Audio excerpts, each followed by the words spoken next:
Hello friends, कैसे हैं आप सब। अब हम ये तो जानते हैं कि हम एक मास अवेकनिंग के फेज से इस वक्त पास हो रहे हैं और ये जो चीज़ें हैं अब फिजिकल लेवल पे भी हम देख सकते हैं। आने वाले पिछले 2 सालों से जो इवेंट्स हो रहे हैं इस प्लैनेट पे, उससे ये पता ही चल रहा है कि कुछ बड़ा चल रहा है।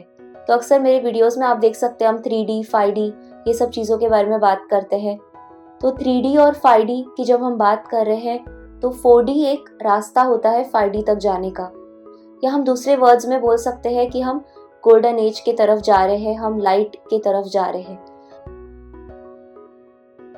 अब अक्सर क्वेश्चन आता है कि हम बचपन से ही जब पढ़ते आए हैं हिंदू स्क्रिप्चर्स, उसमें लिखा हुआ है कि कलयुग का 4,32,000 साल पड़ा है और उसमें अगर हम देखें तो 5,000 ईयर्स ही अब तक हुए हैं। तो ये जो चीज़ें आपको बताई जा रही है या आपने अब तक सुनी है बचपन से, ये चीज़ों के ऊपर आपको क्वेश्चन करने की बहुत ज़रूरत है। तो मैं पर्सनली इस पर बिलीव नहीं करती हूँ कि अभी भी कलयुग को एंड होने में लाखों साल पड़े हैं। और अगर इन चीज़ों की वैलिडिटी आप चाहो तो ऑलरेडी जिस तरह से इवेंट्स चल रहे हैं प्लैनेट अर्थ पे, हम एक dark night of the soul के पीरियड से इस वक्त कलेक्टिवली पास हो रहे हैं और ये सारे जो इवेंट्स हो रहे हैं ये हमें स्पिरिचुअली ग्रो करने पे पुश कर रहे हैं। तो हर तरह से आप देख ही सकते हो कि स्पिरिचुअलिटी की ओर कितने लोगों का इंटरेस्ट जग रहा है। ओवरऑल हम कितना अवेकनिंग से गुजर रहे हैं इस वक्त। पर अगर मैं इस साइकिल को एक्सप्लेन करना चाहूँ तो मैं ये बोल सकती हूँ कि 2017 के बाद से हम स्टेलर एक्टिवेशन साइकिल से पास हो रहे हैं। अब लगभग ये जो 2000 साल होते हैं, मतलब हर 26,000 साल में 2000 साल ऐसे आते हैं जहाँ लाइट से हम पास हो रहे हैं, फोटोन बेल्ट से हम पास हो रहे हैं। फोटोन बेल्ट एक वो स्टेट होता है जहाँ पर सारे प्लैनेट्स अलाइन होते हैं। तो जब भी हम इस स्टेलर एक्टिवेशन साइकिल से पास होते हैं, इस फोटोन बेल्ट से पास होते हैं, तो ये वो टाइम होता है जब हम अपने आप को हाई फ्रीक्वेंसी बैंड्स में लेकर जाते हैं। So everything is frequency, energies and vibration.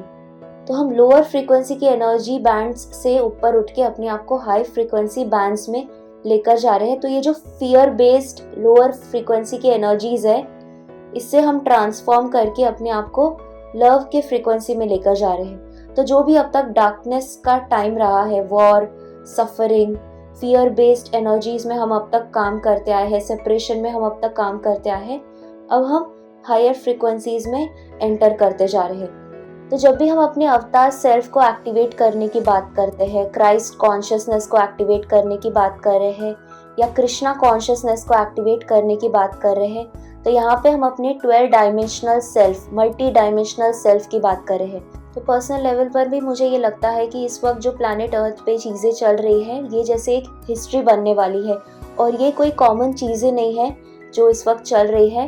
ये बहुत बड़ा ट्रांजिशन फेस चल रहा है प्लैनेट अर्थ का और कलेक्टिवली हम एक dark night of the soul के पीरियड से पास हो रहे हैं, या हम बोल सकते हैं 4D के स्टेट से पास हो रहे हैं और अब हम 5D की ओर जा रहे हैं। तो 3D से बाहर निकलकर हम 5D में जा रहे हैं, गोल्डन एज में जा रहे हैं। अब अगर हम डिफरेंट प्रोफेसीज के बारे में बात करते हैं तो डिफरेंट प्रोफेसीज ये बोलते हैं कि जब भी कोई एज एंड होता है या साइकिल एंड होता है तो न्यू साइकिल की शुरुआत करने के लिए कोई मसीहा आता है या कोई सेवियर आता है। तो अब यहाँ पर अगर हम हिंदूज के हिसाब से देखें तो यहाँ पे ये मेंशन्ड है कि कलयुग जब एंड होगा तो कल की अवतार आने वाले हैं।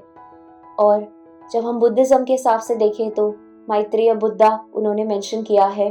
और अगर हम बुक ऑफ रिवलेशंस की बात करते हैं, बाइबल की बात करते हैं, तो वहाँ पे second coming of Christ mention किया गया है कि जीसस क्राइस्ट फिर से आएंगे, उनका सेकेंड कमिंग होगा। तो प्रोफेसीज के हिसाब से उन्होंने अपना मसीहा बताया है कि जब भी कोई एज एंड होता है या एक साइकिल कंप्लीट होता है तो उसका क्लाइमैक्स करने के लिए कोई अवतार आता है धरती पर और वो ट्रांजिशन में हेल्प करता है कि जैसे हम उस ट्रांजिशन फेज को लेकर जाए। तो जैसे जैसे यहाँ पर लोग असेंशन प्रोसेस में जाएंगे, हायर फ्रीक्वेंसी बैंड्स में अपने आप को लेकर जाएंगे, हायर वाइब्रेशन में जाएंगे, लोअर फ्रीक्वेंसी वाइब्रेशन से अपने आप को ऊपर लेते जाएंगे, तो बहुत चांसेस है कि हम बाहर अवतार को मैनिफेस्ट होता हुआ देखें। और फिर इस अवतार को आप कोई भी नाम दे सकते हो, आप इसे कल की अवतार का नाम दे सकते हो, सेकेंड कमिंग ऑफ क्राइस्ट का नाम दे सकते हो। तो जब हम कल्कि की बात कर रहे हैं, कल की अवतार की बात कर रहे हैं, ये लाइट का मैनिफेस्टेशन है। वैसे ही डार्कनेस की जब हम बात कर रहे हैं, हम कली की बात कर रहे हैं। तो ये फिजिकल फॉर्म में मैनिफेस्टेशंस भी हम देख सकेंगे जिस तरह से ये एज एंटर हो रहा है। तो ये 3D और 5D का जो इस वक्त स्प्लिट हो रहा है कि एक तरह से हम 3D के टाइमलाइंस देख रहे हैं और एक तरह से हम 5D के टाइमलाइंस देख रहे हैं। ये आने वाले टाइम में ये स्प्लिट एकदम विजिबल हो जाएगा। लेकिन मैं ये बोलना चाहूँगी कि बाहर से किसी सेवियर का वेट नहीं करके हमें इंटरनली अपने क्राइस्ट कॉन्शियसनेस को, कृष्णा कॉन्शियसनेस को जगाने की कोशिश करनी है। तभी ही बाहर से उस मैनिफेस्टेशन को हम देख सकते हैं। तो फिर से हमें फिर वो चांस नहीं मिलने वाला है अपने आप को ग्रो करने का, अवेकन करने का, जो इस वक्त हमें चांस मिल रहा है। तो हिस्ट्री में एक बहुत ही पावरफुल टाइम है जो इस वक्त हम पास हो रहे हैं और ये बहुत ही रेयर इवेंट हो रहा है इस वक्त। अब शुरू से ही मैट्रिक्स का एक बहुत बड़ा ट्रैप रहा है कि हम अक्सर बाहर से उम्मीद करते हैं कि कोई सामने से आके हमें सेव कर ले, या बाहर से हम डेट्स के ऊपर वेट करते हैं कि कोई ये डेट हो जाए और चीज़ें हमारी बदल जाए। तो एस्ट्रोलॉजिकली प्लैनेट्स के हिसाब से हम देखने लग जाते हैं, प्लैनेट्स के भरोसे हम बैठ जाते हैं कि कब प्लैनेट्स चेंज होंगे, कब चीज़ें चेंज होगी हमारे लाइफ में।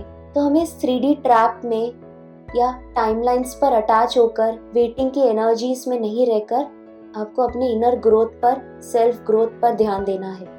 जब आप अपना कृष्णा कॉन्शियसनेस और क्राइस्ट कॉन्शियसनेस पर ध्यान दोगे कि किस तरह से हम अपना 12 स्ट्रैंड DNA एक्टिवेट कर सकते हैं, अपने अवतार सेल्फ में आ सकते हैं, तो वैसे आप बाहर से भी मैनिफेस्टेशंस देखना स्टार्ट कर लोगे। तो टाइमलाइंस पे अटैच नहीं होना है, अपने इनर वर्क पर ध्यान देना है। सो फ्रेंड्स, आपने नोटिस किया होगा कि जब भी हमारे माइंड में क्वेश्चंस आ रहे हैं, कुछ सवाल आ रहे हैं जिनके आंसर्स हम चाहते हैं, यूनिवर्स किसी भी फॉर्म में हमें हमारे आंसर्स दे देते हैं। आज मैं आपके साथ एक बुक के बारे में शेयर करना चाहूँगी। इस बुक का नाम है कृष्ण ने कहा, सवाल कोई भी हो जवाब प्रेम है। नितिन राम जी की ये बुक है और बहुत ही बढ़िया बुक है। इसमें छोटे छोटे कोट्स के फॉर्म में आप मैसेजेस देख सकते हैं। जैसे एक मैसेज मैं आप सबके लिए शेयर करना चाहूँगी। कृष्ण ने कहा, मैं कैसे यकीन दिलाऊं कि मैं हर पल तुम्हारे पास हूँ, जितना सुख के क्षणों में उतना ही दुख के पलों में भी।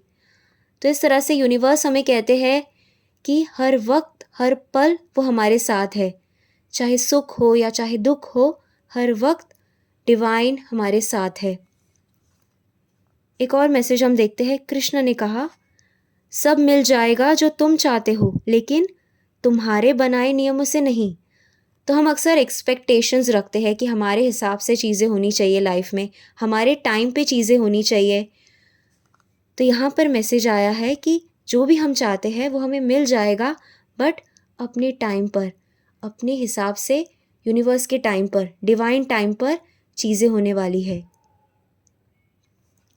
आप भी इस बुक को बाय करना चाहते हैं तो लिंक मैं डिस्क्रिप्शन में शेयर कर लूँगी। Thank you friends, thanks for watching. नमस्ते।